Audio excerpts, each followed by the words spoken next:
घंटे तक पूछताछ हुई। एसआईटी ने 2 घंटे तक पूछताछ की सोनम के परिजनों से। सोनम के 2 सूटकेस भी एसआईटी ने खंगाले हैं।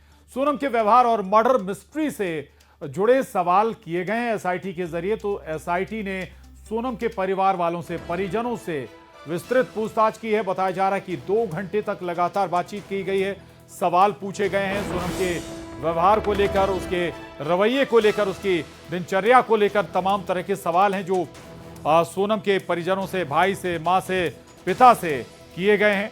आखिर सोनम का क्या रवैया था, कैसे उठती बैठती थी, किससे मिलती जुलती थी, क्या उसका डेली का रूटीन हुआ करता था।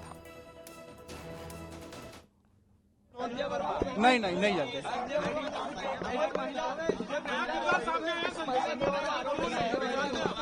नहीं नॉर्मली पूछता है कि जो भी इनके हिसाब से था कि सोनम का कैसे बिहेवियर क्या है, ये सब चीजें पूछी। अच्छा, संजय वर्मा के एक शख्स का आ रहा है तो 234 बार लगभग उससे एक महीने बात हुई है, क्या कुछ?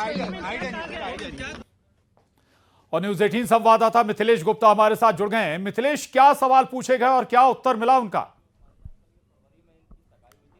प्रशांत, फिलहाल इस वक्त मैं सोनम के घर के बाहर ही मौजूद हूं और शिलांग एसआईटी ने 2 घंटे तक पूछताछ की और 2 घंटे में पूछताछ ये किया गया कि सोनम का व्यवहार कैसा था, शादी के पहले व्यवहार कैसा था, शादी के बाद व्यवहार कैसा बदला, जिन आरोपियों ने राजा रघुवंशी की हत्या की क्या उनका घर आना जाना था, राज को कितने सालों से जानते हैं और अगर शादी के लिए सोनम ने मना किया था तो उसके बावजूद भी शादी राजा रघुवंशी से क्यों कराई गई, क्या कुंडली जो थी, जिस कुंडली को लेकर अब राजा रघुवंशी के घर के लोग कह रहे हैं कि वो भी छुपाया गया, गलत कुंडली बताई गई, तमाम ऐसे सवाल हैं। लगभग 12 से 15 सवाल हैं जिन सवालों के जवाब आज सोनम के परिवार वालों से पूछे गए। फिलहाल देखिए इस वक्त घर के बाहर मौजूद है, घर पे ताला लगा गया है, ताला लगा हुआ है, घर के जो लोग हैं वो बातचीत नहीं कर रहे हैं और हालांकि उन्होंने मीडिया से पूरी तरीके से दूरी बना रखी है, लेकिन 2 घंटे तक सोनम किसी घर में एसआईटी की टीम मौजूद रही, पूछताछ चलती रही। और देखिए इस वक्त सोनम का अगर घर देखेंगे प्रशांत तो ठीक ऊपर वाला जो हिस्सा है वहां पर सोनम रहती थी और उसी जगह से, उसी उसके कमरे से 2 सूटकेस को भी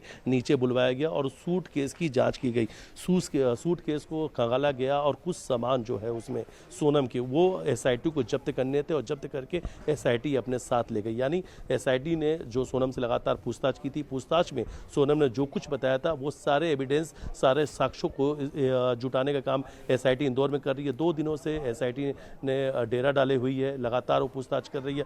आज जो सोनम घर पहुंचे, इसके पहले कल देर रात राजा रघुवंशी के घर गए थे, परिवार के लोगों के बयान लिए। उसके पहले सोनम के उस फ्लैट में पहुंचे जहां पर सोनम अपने ही पति की हत्या करने के बाद इंदौर में आकर छुप गई थी। तो हर जहां पर पहुंच रही है। फिलहाल इस वक्त की बड़ी जानकारी है प्रशांत कि यहां से एसआईटी की टीम जो सोनम का प्रेमी राज है, जो हत्यारा राज है, उसके घर पे गई है। यानी आज राज के बहनों और उसकी मां से भी पूछताछ होगी। तो एसआईटी दूसरी तरफ इंदौर में सारे साक्ष्य, सारे एविडेंस को इकट्ठे करी और खासतौर पर प्रशांत इन सभी सबूतों को इकट्ठा किया जा रहा जो पूछताछ में सभी आरोपियों ने कबूले और सभी आरोपियों ने गुनाह कबूल लिया है। सोनम ने और राज ने ये गुनाह कबूल लिया है कि वही सत्याकांड के मास्टरमाइंड है और सोनम ने ही कहा था कि शादी के बाद जल्द से जल्द राजा रघुवंशी की हत्या करना और पूरी प्लान जो है सोनम के साथ मिलकर उसके प्रेमी राज ने बनाया था।